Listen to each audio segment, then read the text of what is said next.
Hello everyone, welcome to the HODLcast. My name is Sasha. Here's a quick update on the Blockfi bankruptcy.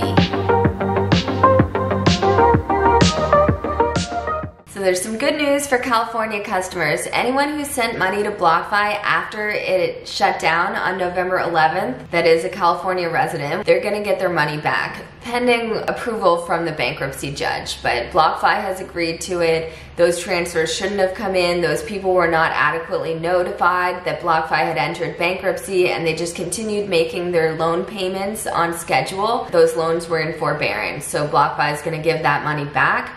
If you're in a state other than California and you're in this situation where you sent money into the platform after it had closed, you should start contacting your state representatives, the state banking authorities, and that's how this got through in California. So try and get your state banking regulator to put some pressure on Blockfi and see if you can get your money back that way. The executive pay schedules were printed for the month of February, and man, it's just disgusting to watch. These people, Zac Prince, the CEO, he's still earning a salary of $400,000 a year. There's quite a few people, like over 30, that are on staff with these titles, you know, chief risk manager, earning $40,000 a month.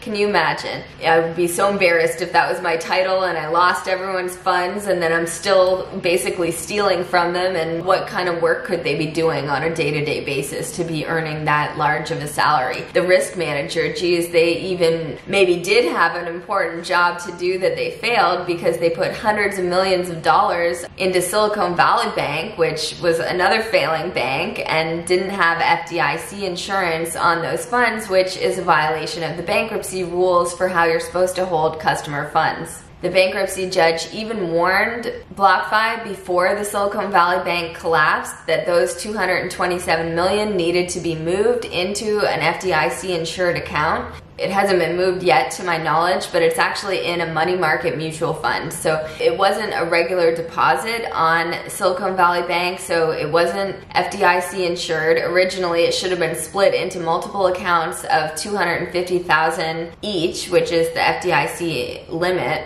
But then even though the Fed came out and backstopped all the deposits on Silicon Valley Bank, these funds are in a money market fund, which is actually held through Silicon Valley Bank but managed by a third-party mutual fund manager, and they're still considered to be fine and safe, although it's still a violation of the bankruptcy rules not to have it in an FDIC-insured account. I hope everyone got their claims in by the claim deadline, which is March 31st at 5 p.m.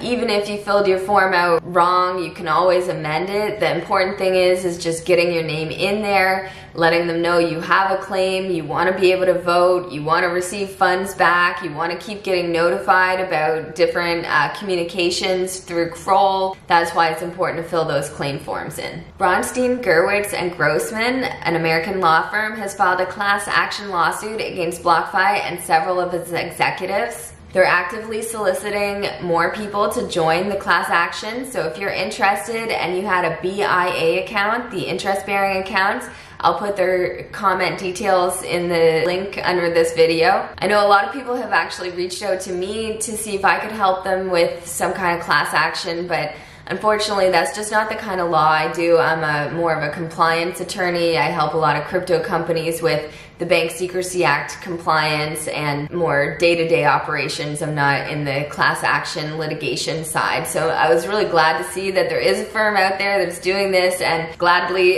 send everyone that comes my way over to them to try and help them with this matter. So the lawsuit alleges that these BIA accounts are securities, and Blockfi failed to register with the SEC, failed to follow all the securities laws, lied and made false and misleading statements to investors about the risk of the BIA accounts, under-collateralized the loans and didn't disclose that to customers, had these accounts with FTX and Alameda without vetting them properly, also had undisclosed conflicts of interest with the Winklevoss twins and the Gemini Exchange and the Gemini Dollar. They were all in a separate tier where they were paying those people a much higher interest rate, and that wasn't disclosed to any of the depositors. And worst of all, you know, on November 8th, tweeted out, oh, everything's fine, don't worry, you know, keep it, we're still processing withdrawals, encouraging people to keep investing with them, when clearly they must have known on November 8th that they were going to file bankruptcy on November 10th. So,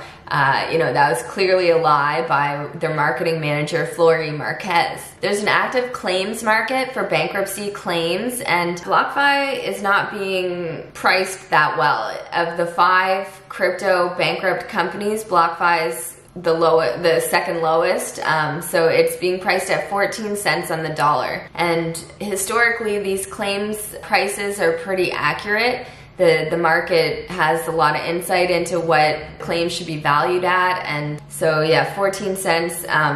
Genesis is at 40 cents, Voyager is at 27 cents, Celsius even at 20 cents, and FTX at 16 cents, 3AC at 5 cents. So Blockfi is at 14 cents if you had less than $1 million. But Blockfi, it doesn't actually change whether you had 5 million or more or whatnot, but the claims do break down how big your claim is, how much people are willing to pay for it. Blockfi has had some success selling some assets. So it had a $4.7 million sale of its mining equipment. It sent it to the U.S. Housing and Mining Opportunity Fund. So that was, I think, a success. At least get enough money to keep paying these executives and lawyers their exorbitant monthly fees. And also when Silvergate closed the Send network, there was $9.8 million on there that got sent back to Blockfi. So a little bit more money for the pot. All right, that's it for today. Thanks and have a good one.